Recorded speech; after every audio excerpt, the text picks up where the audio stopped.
Thank you, Chiku, and thank you all for coming in this dramatically cold day. I regard this as an opportunity to play with you together with some paintings and some poems by Michael Longley. So I'll start by presenting some thoughts about Longley and then see what you have to say. John Hollander's poem, Effet de Neige, stages a witty dialogue between two participants, seeing and saying, in which one of the partners, seeing, communicates through a silence indicated on the page by a line of colons. Both are contemplating Monet's painting, La Route de la Ferme Saint-Siméon. Saying elaborates a more and more metaphysical argument about realities within and outside the painting. Fixing on a patch of white paint at the end of the road. Where am I? Going back and forth between the painting and the text. Saying addresses seeing with increasing loquacity and perhaps anxiety. Silence, your way of being. Your way of seeing still has to be intoned, as in a lonely place of absorbing snow, itself to be seen. What you know is only manifest when I am heard, and what I say is solely a matter of getting all that right. The patch of snow bothers saying, who calls it midway through the poem, yes, the obvious standing in the way of the truth. But by the end, saying seems to redeem the painting, an art only of surface and the act of seeing, by revealing himself and seeing suddenly as yet another rural couple within the scene. So obviously Hollander has invented another person to go along with number 3 there near the foreground of the painting. Saying, Mère and Père Chose are walking away from the two of us, Docteur and Madame Machin, who stand away from them in their profundity of silence. Seeing. Saying, the truth, blocking the path of the obvious. Hollander's poem worries at the age-old ekphrastic problem of giving voice to voiceless visual art. It worries as well at the relation of sight to insight, of vision to visionary. Is the optical world represented by the painting only a superficial reality, the obvious standing in the way of the truth?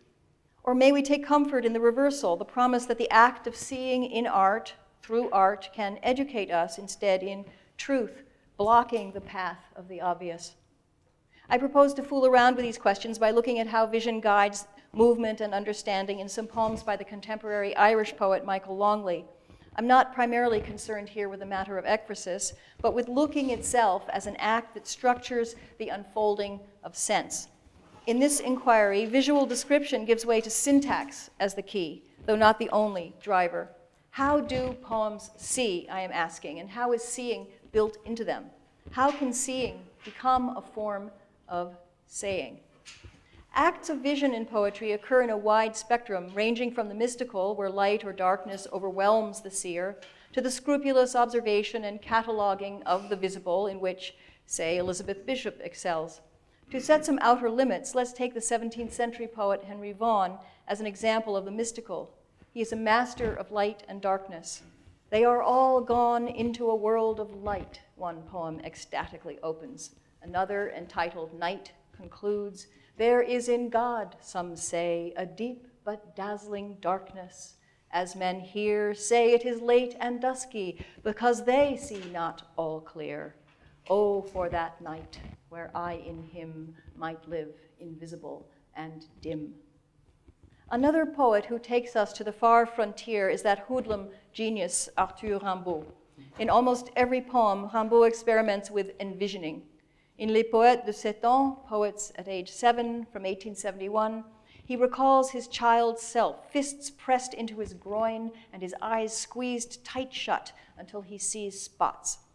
In May of 1871, that tumultuous spring of the Paris Commune and its bloody suppression, Rimbaud composed his famous visionary letters, one to his lycée professor Georges Isambard and one to the poet Paul de Menis, declaring his program of poetry as training in vision, which he capitalized in his letters. The letter to de Menis is especially revealing. In his speedy history of Western poetry, Rimbaud claims of ancient Greece, in Greece, verses and lyres rhythm action. vers et lire rythme l'action. This brilliant neologism, rhythm as a verb, and the compression of the statement suggests that the sonic effect of rhythm both represents and recreates action, and therefore collaborates with, is one with, syntax, an idea that will prove helpful in reading Longley. For Rimbaud, rhythmic power is allied to the power of vision. Furthermore, as he explains to Demuny, I say that one must be visionary, one must make oneself visionary. Il faut être voyant, se faire voyant. The poet makes himself visionary through a long, immense, and reasoned derangement of all the senses. As one example of the poetry springing from this lucid exercise in derangement, look at this quatrain, or you can't look at it because I didn't give it to you, but listen to this quatrain from Rimbaud's poem Memory, Mémoire, composed the following year. The poet focuses on a yellow water lily in a placid stream, the round flower seen as a gold coin, the louis, and as an eyelid, resembles the rose-colored disk of the sun.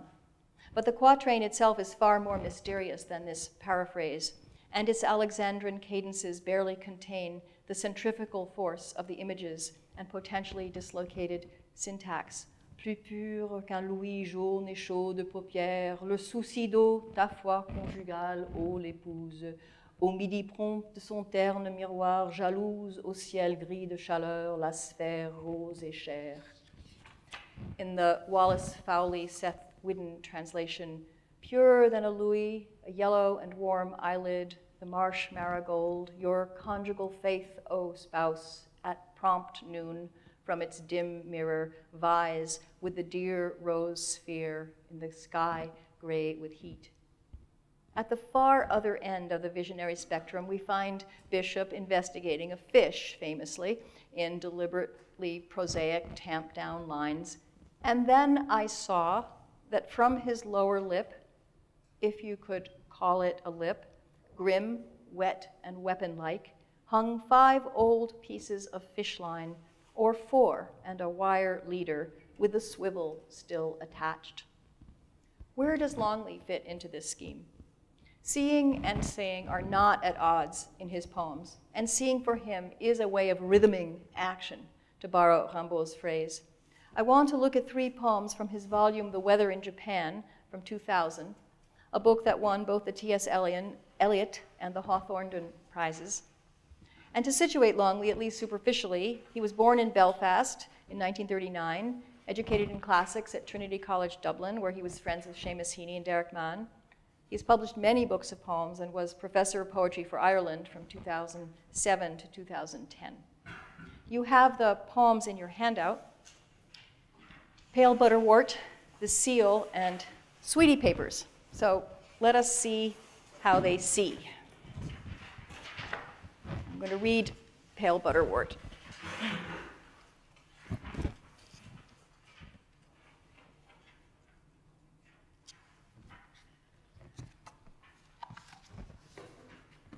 Pale Butterwort. Pale butterwort's smoky blue colors your eyes. I thought of this when I tried to put together your every feature, but a buzzard distracted me as it quartered the treetops and added its scrake or skreel to the papery purr of the dragonfly's love flight, and with so much happening overhead, I forgot the pale butterwort there on the ground, spreading its leaves like a starfish and digesting insects that squirm on each adhesive tongue and feed the terror in your eyes, your smoky blue eyes. The poem starts by declaring a visual fact, which is a resemblance. The flower's pale blue resembles the blue of the eyes of the speaker's companion. The identities of I and you are not disclosed, but the fact that the poet is a man and that he compares his companion's eyes to a flower seems to place us in conventional erotic pastoral territory. If so, we quickly find ourselves in quite another landscape and in quite another sort of poem. As to the poem's manner of saying, we notice that it's in 10 lines of unrhymed, irregular pentameters, just iambic enough in places to remind us that we're in the force field of traditional accentual syllabic verse, but just irregular enough with its spondies and trochees to keep us off balance. The poem has one crucial rhyme. Eyes is the last word of the first and final lines, tying the poem shut, and it rhymes with dragonflies. After the colon ending the first line, pale butterwort's smoky blue colors your eyes, the poem takes off in a reckless hurtle of clauses and participial phrases. If this poem rhythms an action, it's the action of seeing and hearing, taking place so fast they outpace the poet's understanding. More than a plot about vision, it seems to be about failure of vision. I tried to put together your every feature, but a buzzard distracted me. And though it takes place in memory, it records an act of forgetting. And with so much happening overhead, I forgot the pale butterwort there on the ground. There seem to be two main actors in the poem, the carnivorous flower, pale butterwort, and the I, whose two main acts involve consciousness. I thought and I forgot. The poem describes a struggle between the speaker trying to compose a conventional, almost Petrarchan scene. I tried to put together your every feature. And the creatures in nature, the butterwort, the buzzard, the dragonflies, that overwhelm him and compose their own scene through gestures that verge on the violent. The buzzard quartered the treetops, presumably in the cutting angles of its flight. Sound, too, cuts into the speaker's Petrarchan scenario. The hard alliteration of distracts, scrakes, and screels slashes the lines, quarters them, we might say. Scrake seems a variant spelling of the Scots scree, S-C-R-E-I-G-H, meaning a screech, and screel, also Scots, indicates a bird's cry. Harsh enjambment hustles the poem forward, the papery purr of the dragonfly's love flight. And it all unwinds in such a pell-mell fashion in the air, it's no wonder the speaker-poet temporarily forgets the flower on the ground. That forgetting, of course, is a ruse. The title has all along directed us to the flower. And even as the speaker claims forgetfulness, the last four lines recompose the flower in a rush of participles, spreading, digesting, and its victims in relative clauses, insects that squirm and feed the terror. The harshest enjambment, hanging the conjunction and out in the open at the penultimate line, insects that squirm on each adhesive tongue and, where's that enjambment hanging out there?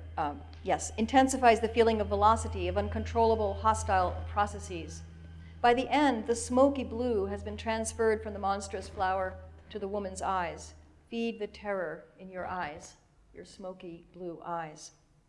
The poem that seemed to start as a Petrarchan tribute to the lady's eyes and every feature concludes its love flight in a carnivorous nightmare.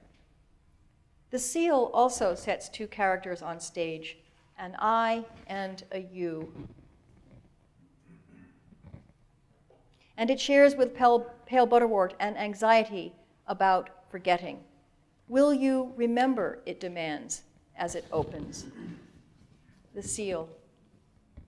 Will you remember how we watched the minute hand move between two cupids, gilded wings underneath the wave by Gustave Courbet? So strong a swimmer, he was nicknamed the seal by local fishermen. Or how in Chardin's vase of flowers, tuberoses, sweet peas, and carnations, his only surviving flower piece, the Chinese vase reflects a window, and 3 or 4 petals have just fallen onto the table. So two paintings are brought forth in this poem, the Chardin and the wave. And we can talk later, go back and forth between them if you like. The seal unfolds in 8 irregular hexameters, a meter in which Longley, the classicist, often caresses his lines. Like Pale Butterwort, it's composed of one long sentence, but it's worth asking why it should be divided into 2 quatrains. What happens in the fulcrum of white space at the center? The title, unlike that of Pale Butterwort, seems deliberately misleading. It gestures toward a concealed subject and seems a form of what Robert Frost called ulteriority, saying one thing and meaning another, saying one thing in terms of another. The poem proceeds in a layering of different acts of seeing, revealed syntactically in the layering and progression of clauses, a treasure hunt for sense that seems only to have at heart our getting lost, to borrow another phrase from Frost. After the first perplexed question, will you remember? We're guided through different stages of seeing. 1, we watched the minute hand move between two cupids. This is the land of allegory, time and eros. No wonder the speaker fretted about remembrance. Since time immemorial and in countless poems, time is the enemy of eros. Where, alack, shall time's best jewel from time's chest lie hid, cried the master in Sonnet 65. It has been traditionally lyric poetry's job to arrest time and redirect it within the structure of its own desire, which we call rhythm. Step 2, Gilded Wings Underneath the Wave by Gustave Courbet. The enjambment, strongly propelled by the preposition underneath, brings us to another act of seeing. We've been placed before a painting in the setting of a museum. We may even realize we're in the Musée d'Orsay in Paris, where the painting hangs in its 19th century decor over a florid clock. But no sooner have we stabilized ourselves in the scene than we're ushered out of art and into a third stage of seeing. Courbet, so strong a swimmer, he was nicknamed the seal by local fishermen. This apparently subordinate diversionary modification of the painter seems to deliver the key to the poem. There is our seal. Out of the work of art, we discover the artist, plunged in his natural element and vigor. But the poem won't let us rest there. Instead, after the central silence, it returns to the initial question, will you remember? And pursues the second main parallel clause, how we watched and now, or how in Chardin's vase of flowers. The explication of the title in Courbet's nickname, the seal, in line 4, turns out to have been yet another diversion, another sideline or ulteriority. Different forces are at play, other forms of seeing and saying, a different painter. We are brought inside Chardin's painting in a cascade of enjambments, whose purpose seems less descriptive than another holding action of art against time, his only surviving flower piece. The Chinese box construction of the second quatrain encloses one act of seeing within another. Within the Chardin, the Chinese vase reflects a window, a world within a world within a world. But the poem opens farther in its final enjambment, and 3 or 4 petals have just fallen onto the table. Those 3 or 4 petals might remind us of another of Shakespeare's sonnets, the brilliant hesitation in Sonnet 73. That time of year thou mayst in me behold, when yellow leaves, or none, or few, do hang upon these boughs which shake against the cold. In the staged uncertainty of count, 3 or 4 petals. Longley, like Shakespeare, involves the reader in an act of consciousness, a quiver, a quaver, a self-correction, a search for knowledge. Most miraculously, Longley's final line revolutionizes time. Suddenly, a poem that recorded the past, will you remember how we watched and was distressed about the future, will you remember, has created a magical present, the present of art in which a tiny action, petals falling, has forever and ever just been completed in the present perfect, a verbal form which grammarians have beautifully called an aspect independent of tense, which might be another way of describing the triumph of lyric over time. Longley's long sentence has brought us, surprisingly, to a restored now, where 3 or 4 petals have just fallen onto the table. Perhaps the sentence itself is the wave suspended and breaking in the white space in the middle, and seeing might be the seal that can swim powerfully in this element. Sweetie Papers is a shockingly different sort of poem.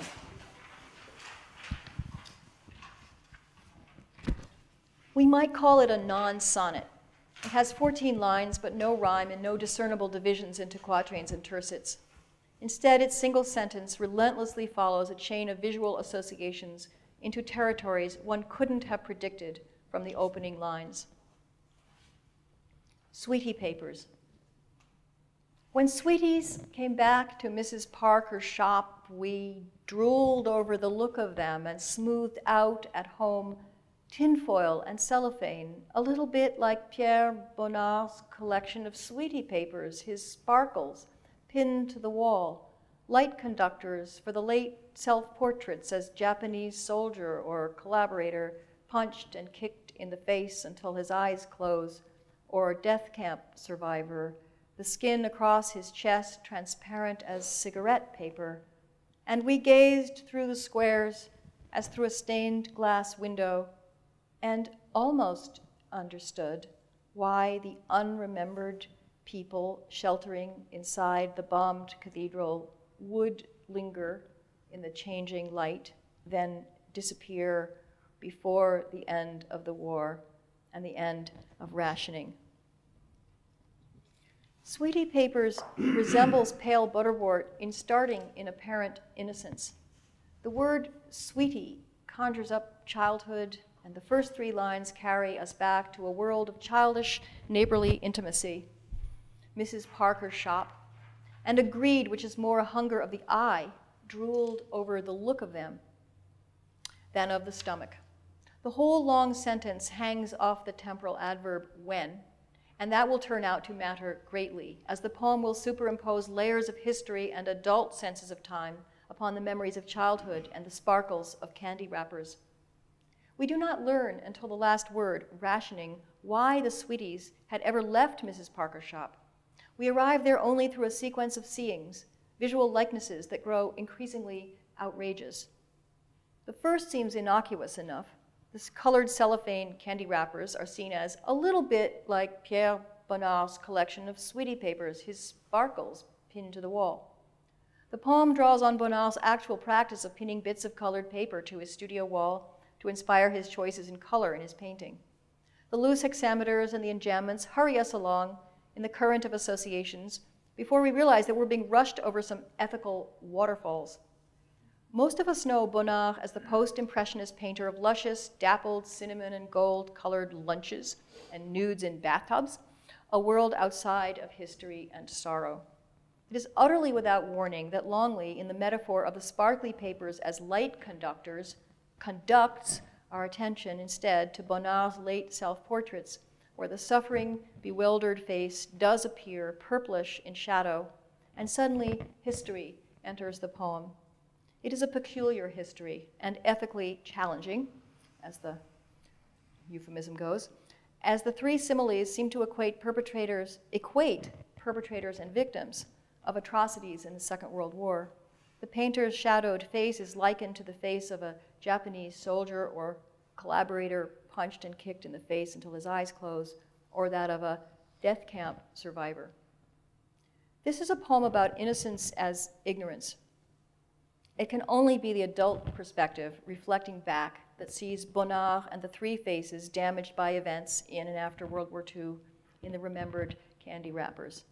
It is an adult awareness that can imagine the fragile skin of a camp survivor, not as a sweetie paper, but in a more adult kind of paper, as transparent as cigarette paper. But the clause at the end of line 9, "and we gazed," launches us back into the child's point of view. After this, the poem multiplies mysteries. We can understand the children gazing through colored cellophane as through a stained glass window, but what follows must remain almost understood, or perhaps not understood by the children, by the remembering adult speaker, and I would guess by most readers.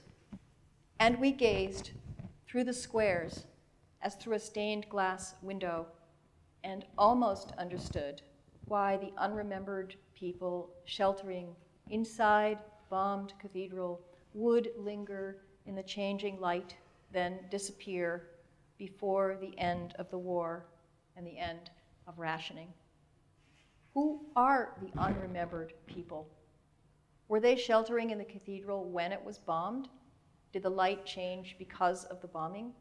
Or did they shelter in the ruins of an already bombed cathedral? Did they disappear because they died? Or because they survived and moved on to other shelter, other arrangements? Children gazing through colored papers cannot understand the afflictions of war.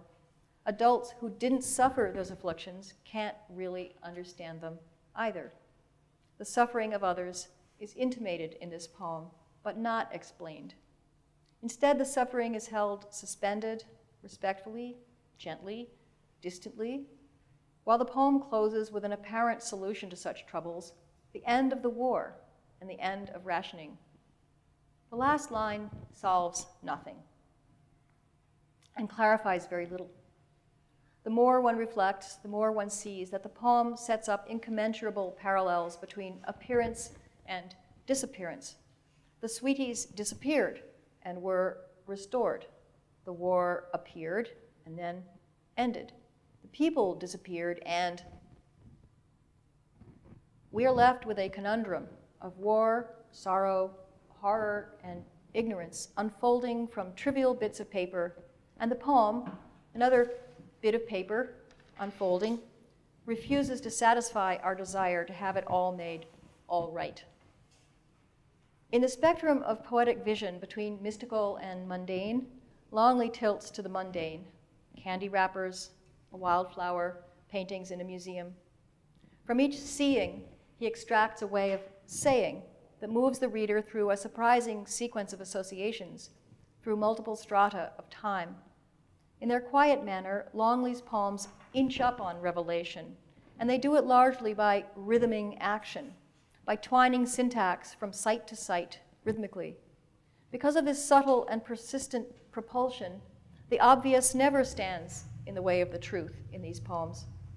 We are led instead to question and to distrust the obvious by the very intensity with which the poet observes it. Seeing in his poems doesn't need to be represented by strings of colons. It has become word in action, word as action. Thank you.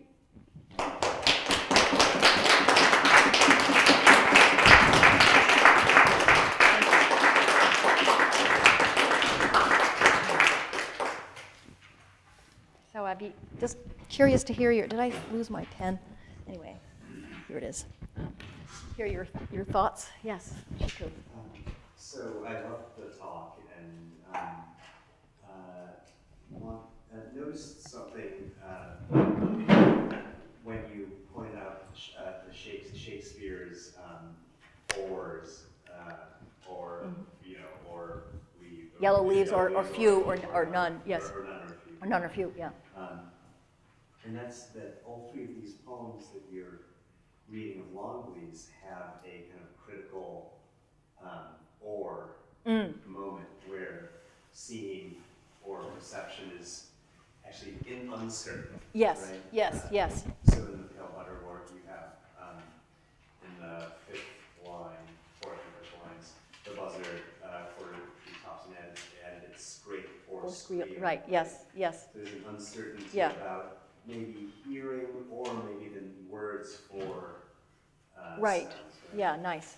And then in the seal, we have, as you pointed out,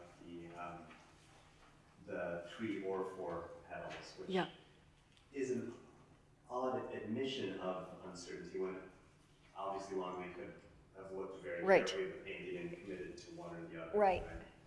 And then in Sweetie Papers, we have a different kind of uncertainty, right? Not about hearing or seeing, but about likeness. Right. Because yes. the sparkles are the self-portraits are as Japanese soldier or collaborator or death can't survive. Yeah, yeah, yeah. So I guess my question is, what is it about that about admitting or incorporating that uncertainty into poetry of perception? Why do you think Longley feels compelled to do that so methodically?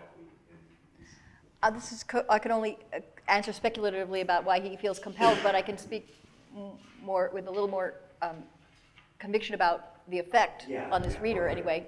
Yeah. And that is, I experience it as the word, to use this very tainted word, collaborator, as inviting the reader to collaborate in the process of imagining. And so I think by recording this anxiety and this uncertainty about what is being observed and what's there, the there-ness of the there, and the act of counting or of the making the association, that the reader is brought, or could be brought in, engaged, in almost helping to do the seeing that makes the poem. And I think that's a very intense way of engaging the reader, almost trapping the reader, into an adhesive pale butter word in some sense. So the poems are kind of stopping before they achieve complete focus. Yeah. And they're saying, well, here, now you come with me to... I feel them that way, anyway.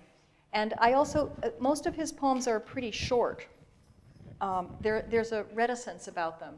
And they have a lot of forms of elliptical presentation. And that also seems to me to invite the participation of a reader. You have to help construct this world. If you're nettled enough by the questions and unsettled and nettled enough by the questions, then it's like when our eyes are somewhat damaged, and so the brain fills in the space that the eye optically can't see. I think that the reader, that in a way is reading, is filling in the space the poet has left some suggestive signs, but the brain has to collaborate in making sense. So that would be a very different entry into the visionary tradition, where Elizabeth Bishop is very precise and committed to following through on precision. Right. But she has a moment in just those few famous canonical lines I read from The Fish. She has her version of that is that she says it's 4 hooks. No, one of them is a swivel. Yeah, so another little self-correction. Yeah, John. Just following on from that, it occurs to me that thinking of the sort of Elizabeth Bishop end of things, that Pale Butterworth is in part a meditation on metaphor and the tribulations of metaphor, and indeed on the distractions and potential of metaphor to leave behind the observable world and to belie it. Mm-hmm. So that in the very first line, the Butterworth is appropriated as a vehicle for a metaphor, and it's as though having then been consigned to no longer being observed specifically, it comes back to take revenge. Yes. And I think that the key there, which I think underlines that reading, is the papery purr of the dragonflies. So that this in itself becomes the poetic, which significantly distracts, both from his loved and from Butterworth. Yes, good, nice. Yes. Thank you, both for your reflections and for those wonderful poems, which I didn't know. I want to disagree a little bit with your putting Mommy into the category of the mundane. Because it seems to me that all 3 of these poems start with a kind of failed vision, understood to have been failed in retrospect at the point that we get to the end, and then what you get to at the end is a kind of terror. So there's movement towards, so that it begins by thinking that you can see and enjoying, but not knowing where you're going to get to once you really see. Yes. At the end of the Pale Butterworth, you see that this is not just about the flower, but it's about death and the terror in her eyes, which I take to be not the terror that she feels, but the terror that she inspires. The second one, the seal, both of these paintings are put into a reflection about mortality and the influence of death. And Will You Remember looks back upon a moment of intimacy, which he now doubts because he understands it better. I even think that the seal is not about, it's not just Courbet swimming like a seal. These are poems that seal something. Oh, nice. Very nice. Yeah, I hadn't thought of that, but I think you're right. And with the Sweetie papers, the kids, they thought it's bad. We have these things, and they didn't see the whole of the terrors of the Second World War that had preceded that. Right. And it's only now looking back upon it that they can see it. So, yes, these are about seeing, but they're about inadequate forms of seeing. And when you see them more completely, because of the work of the poem, there's terror and death there, and I don't think that's very mundane. I agree with you completely, but I think I probably should revise that. But what I would like to say is it doesn't start out like Vaughan. They have all gone into a world of light. You don't start in the visionary ecstatic, or even in the kind of the ecstatic of the late Rimbaud, if we can talk about late for a poet who wrote for about 3 years. But they start from apparently mundane observations, but then they take off in this extraordinary way that I think you beautifully designed for us. And yes, they go beyond, far beyond the identities of any of the individual elements that have been placed, beyond Butterwort, beyond woman, beyond Tweety Papers, beyond Bonnard. Thank you, that was beautiful, Glenn.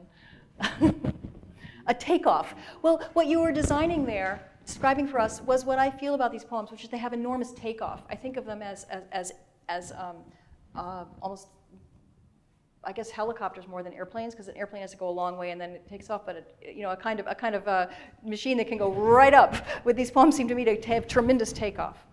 Yeah. I'd myself to say two things about that. Please. The first thing is that I think you focused us exactly on the right issue, which is the sentence construction. That he begins a sentence and traps us in it. Yeah. And there's no way we can get out until the very end. Yeah. And he keeps on blindsiding us and developing analogies that seem very simple, but it's because of the constriction of the sentence as a grammatical unit and the incredible flexibility of the English language in its construction of sentences that he can get away with that. You can't do that, I think, in any other language as well as in English, because in a certain sense, English has no grammar. And the other thing I was going to ask you, if I may,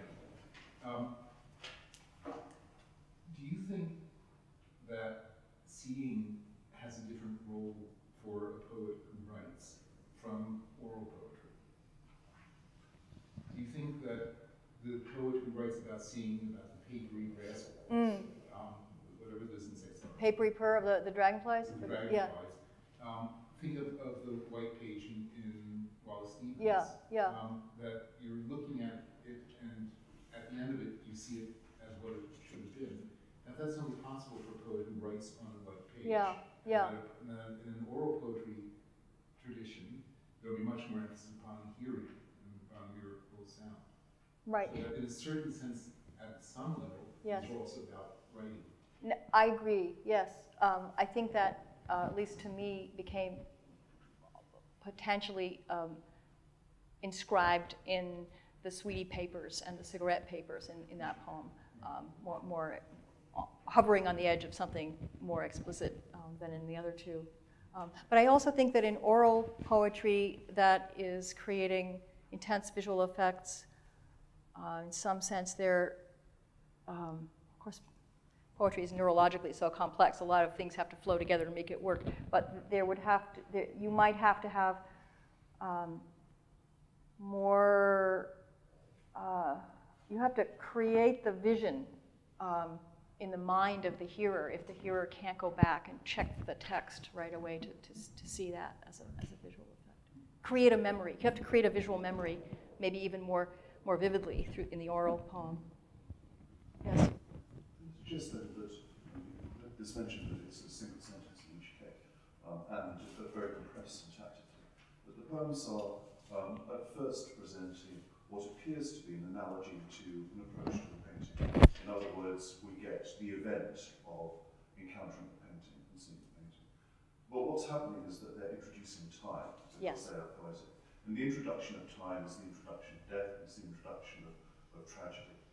And therefore, I think also they might potentially be questioning the proposition that to see a painting is a single repeatable event, as say Clement Greenberg insists, and that actually the engagement with a poet, with a painting, is a matter of time. In other words, that your eye has to travel, delineate a path, that path is or can be rhythmic. Does that make sense? That makes absolute sense to me. And I would sort of want to add what you just said, John, to what Glenn was saying about the grammar, about the force, the coercive force of the sentence, the single sentence dragging us through the poem and not letting us escape from this act of seeing. That, of course, the grammar collaborates with rhythm. I think Longley is, to my ear, one of the best poets writing in English now in terms of his ear. His rhythms are extremely subtle. They're marvelous. They're absolutely marvelous. Read them out loud to yourself. They open up landscapes in the mind that way rhythmically. So this, of course, all poetry at some level has to be about an intimate dance between syntax and rhythm. But in a poet as hypersensitive to rhythm as Longley is, and as syntactically hyperactive, it's a fantastic effect. I think he's an absolutely terrific poet, and I wish he were better known. I really think he should be. Yes?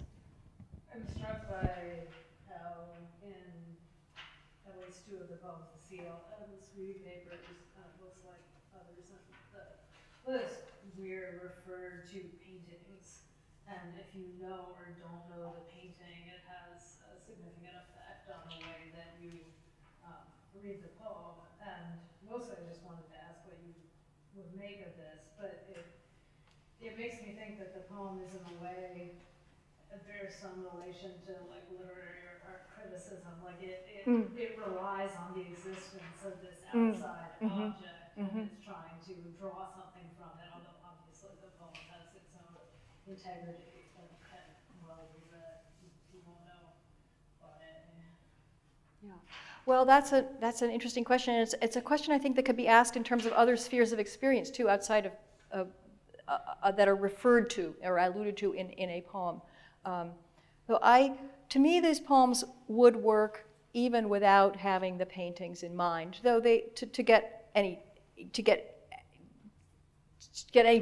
beginning of a full experience of the poem, you'd have to have an image of Bonnard or Monet. Not Monet, that's the Hollander, but the Chardin, the Courbet in your head.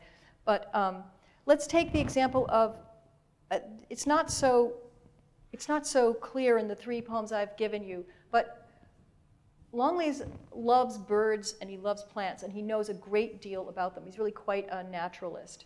And the poems are full of very specific descriptions of birds and their habits and their habitats and of plants.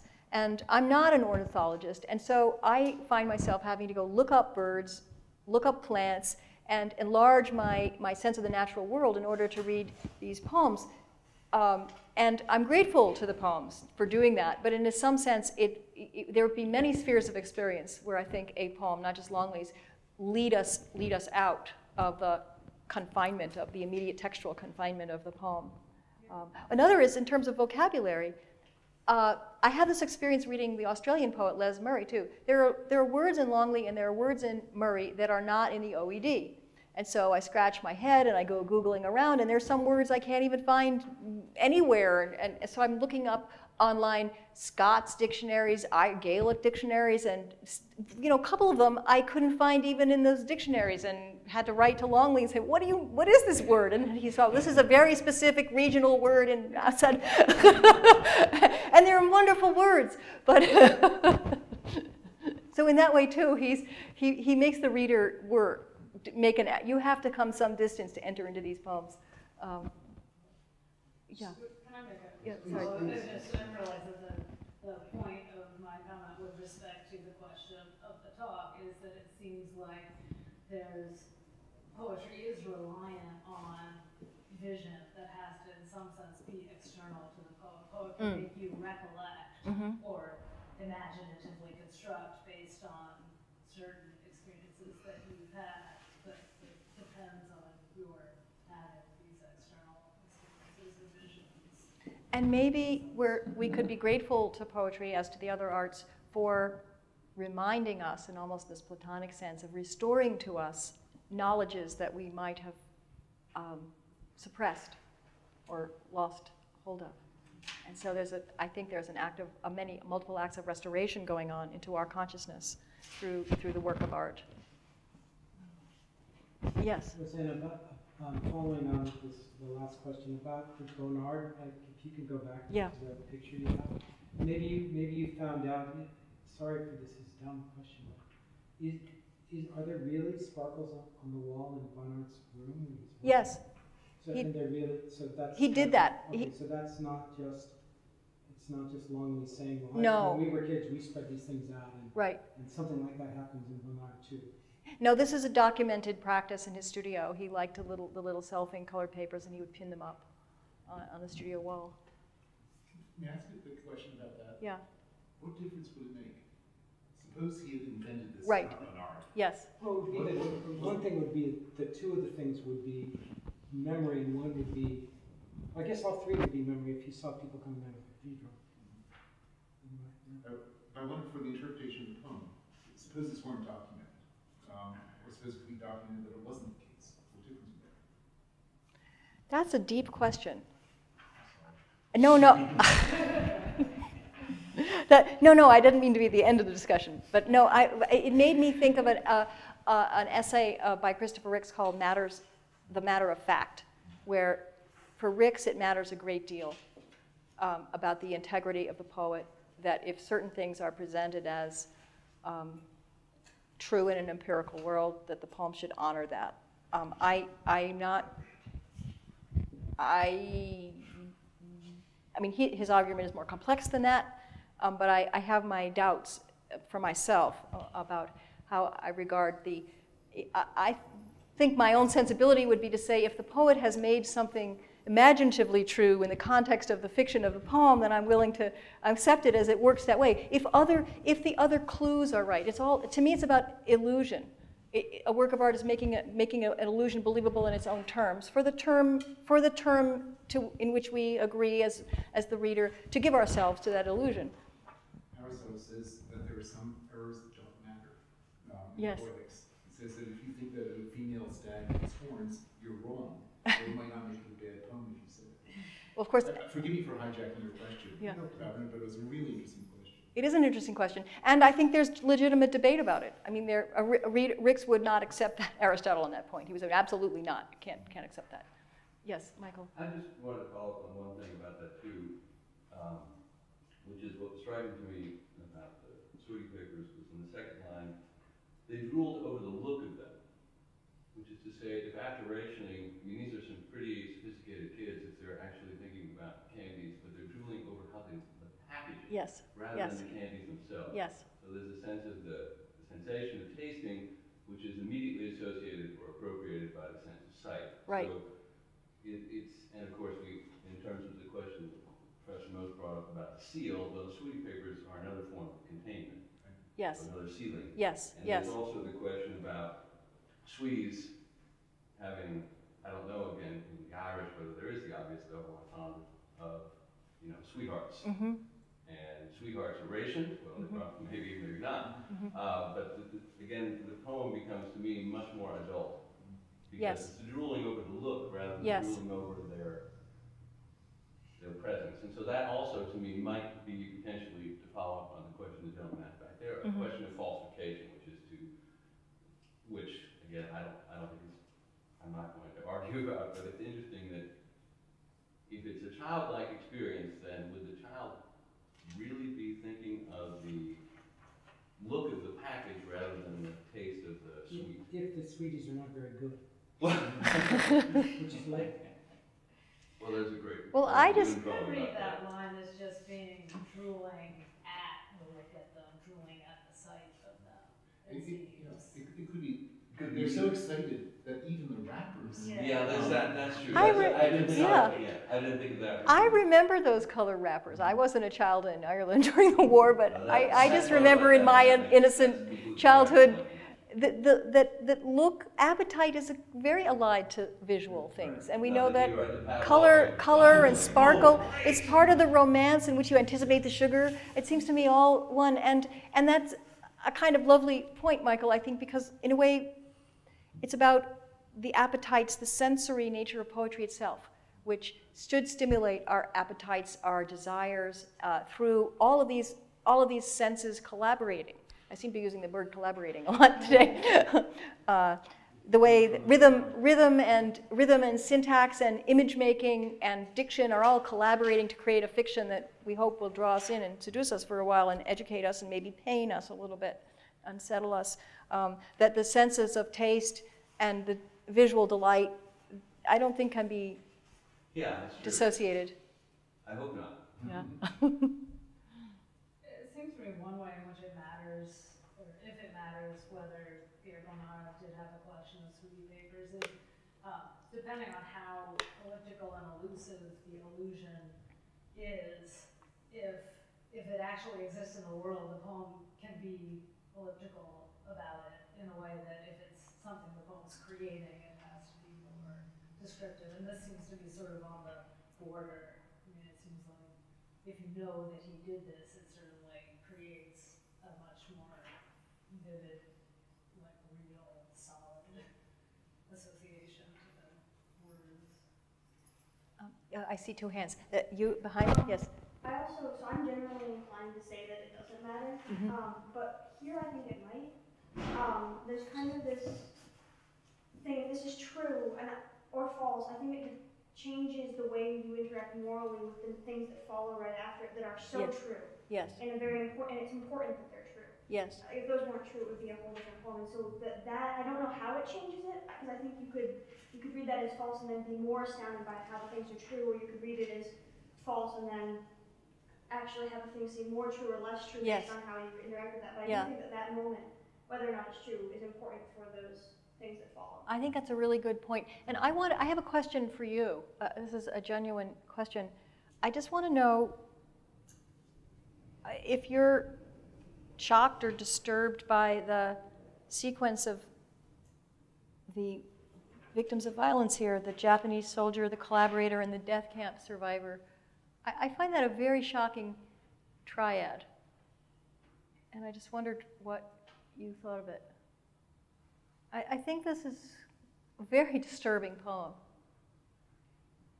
I also see when they gaze through the squares through the stained glass window, it's not entirely clear that you're transitioning back to the candy shop right then. Because at first I see him staring through the chests of these men. Yeah. Which I think is really interesting. Yeah. Yeah. One, if I may say something, I think that you're right. But about those three examples, the Japanese, the collaborator, and the concentration camp victim, what it does is to universalize it. It precisely reaches to the horrors of that World War, but three completely opposed ones, which normally you just think of the one that excludes the others. Right. And this puts them all on the same level of misery, which is disturbing to people who think that theirs is the only one that matters. Right. But I don't think that. I still register that as a shock. I understand the move, the universalizing move, and something else in me is quite conditioned to say you can't. Those aren't incommensurate. I think that's his point. But he's having the artist Bonnard in the poem do that for him, do the as-ing. So he's saying, I feel longly looking, said Bonnard did that. He's the one who makes those kinds of leaps. I'm not. I remember my childhood and I saw these other things. Can someone clarify for me the meaning of that as? Because I find that sentence confusing. As Japanese soldier? Yeah, for the late self. Does that mean he's painting himself? Yes, as yes, himself, and yes. He did that? Like self-portrait as a king. Yeah. Except he didn't intend that. He's seeing it. Okay, but he Is didn't that paint. Okay, again? he That's didn't not a actually document. paint. That's not a documented thing that he wanted these paintings to be seen as. Oh no, no, Oh, no, okay. no. This is. But it's interesting that you're pointing to that, Lindsay, because there's a convention of titling portraits, self-portrait as X. So, The artist is seeing it. yeah, exactly. So he's taken that convention but twisted it because it's a title imposed by an outsider on something that I'm sure I had not in mind at all. Yeah, and usually that as is like something that you actually are. Well, no, not with Rembrandt, Rembrandt, for example, who loved to dress up as a pasha or as a this or a that. Yeah. I have a question that goes back, I think, to kind of your main sort of thesis about rhythm as kind of fusing or sort of drawing vision into syntax. Mm-hmm. Because this, especially this first kind of or soldier or collaborator, where or is doing some really nice kind of sonic and rhythmic work here. But this seems to be where the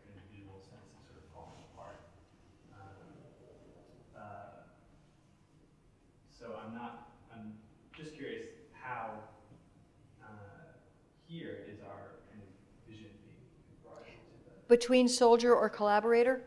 Yeah, exactly.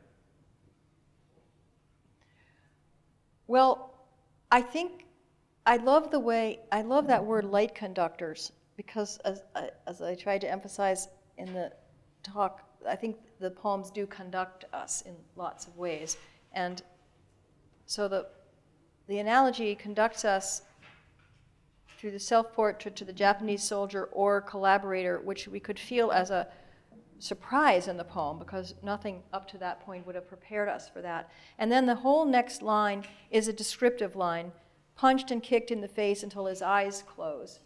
And that his is interesting, because it has to refer either to Japanese soldier or to collaborator. It's a singular possessive, so that already is making this move of saying there's some kind of equality between these two victims. And then you have the shock of the next or death camp survivor, which seems to me to boost the provocation much farther. Right, I guess, so part of what I'm seeing there, soldier or collaborator, I can imagine these as discrete instances, or then in the descriptive line, almost as a kind of confrontation between them. Competition between them? Confrontation. Oh, confrontation. So this is just kind of one place where trying to think about how, where, to me, the kind of idea of rhythm sort of fusing visual experience with the kind of sense of the poem. I'm not quite seeing how that works here. I mean, it seems more How the rhythm works? me, I suppose. How the rhythm works? How the rhythm kind of brings the visual, kind of fuses visual experience with the sense of the poem. Are you talking, Luke, specifically about rhythm? I mean, scanning the line? I mean, punched and kicked in the face until his eyes close, or are you talking more? Mostly just, so at least my own inability to kind of have any sort of visual, make visual sense of this. Well, I don't know. I guess I don't share your puzzlement about that, because when I think of the purpled face of the old man painter, and I think of what a face looks like when it's been bruised and beaten, to me it just works immediately as it makes a visual sense, and whether it makes moral sense is another problem. Yeah. So, to return to that kind of, I mean, all of this is kind of confusing my mind, but thinking about collaboration and collective action in the poem, because the poem is in the first person singular, right? Yep. We Yes. go over the look of them, right? And we gaze through the squares, right? And it could just as easily be first person singular, Yeah. right? It could just be, when Sweeties came back to his barber shop, I drilled over to look at them, it wouldn't damage the poem the way, say, if you changed the pale butter wart or the ceiling to first person they would work. Right? So he's creating that fiction of a we deliberately, right? And not for any reason internal to the poem itself. Right? And just thinking about that imposition of a we on the poem in relationship to the collaborator, punching kicked in the face, the death camp survivor, and also that the Japanese soldier, because you would kind of expect a German soldier there, right? That's the one specific, that's the one specified group. Yeah. He doesn't say Japanese soldier or Vichy collaborator or Jewish death camp survivor. Right. He has to kind of bring in a different collective into the. So anyway, I'm just kind of wondering if maybe the we is related to those different collectives. That's an interesting question. It seems to me partly generational, that the we suggests the children, we who were not adults during this war, so we who have this particular kind of ignorance and innocence then, or had it then. And it seems to me, I think you're right to point to it. I think it's doing very different kind of work from the acts of consciousness in Pale Butterwort, which is a very solitary sense of confusion. And whereas the the problems that this poem, the Sweetie paper, stirs up are private, you might say individual problems of ethical awareness, but they're also collective problems of what is collective guilt, what is collective blame, what is collective, how do we acknowledge the suffering of others, or do we, can we, et cetera, et cetera. And Ireland's place in the war. Yeah. That generation.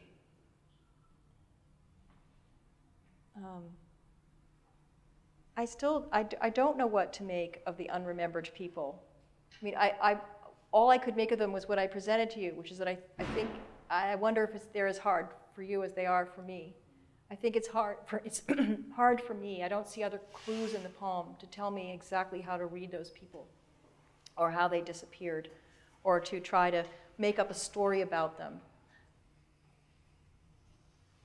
And I wonder if you share my puzzlement about that.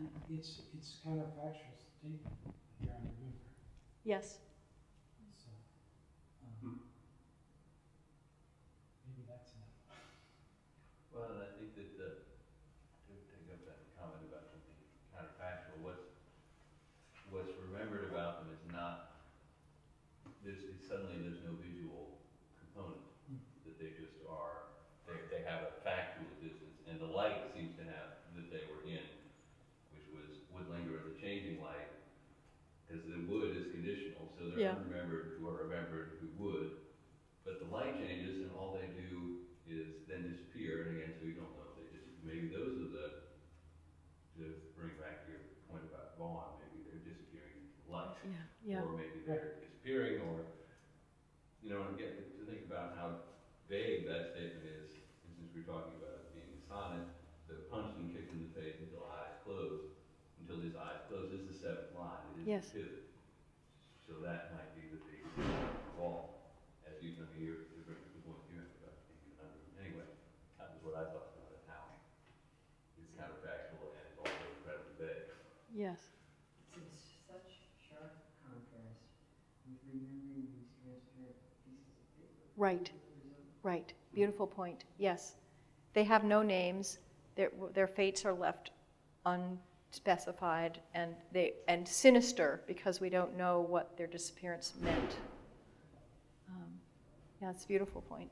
Yeah, the very sharp childhood memory of the look of those papers and the candy delight that the papers contained. Did you have your hand up? Oh, I was just going to say, I'm really glad you brought that up, because I've been rereading that line.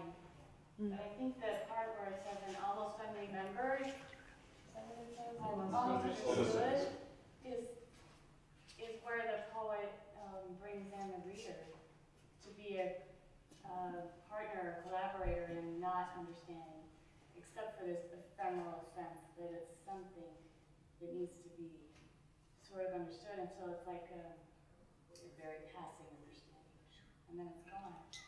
People are not, you know what I mean? It's like the action of the light right there.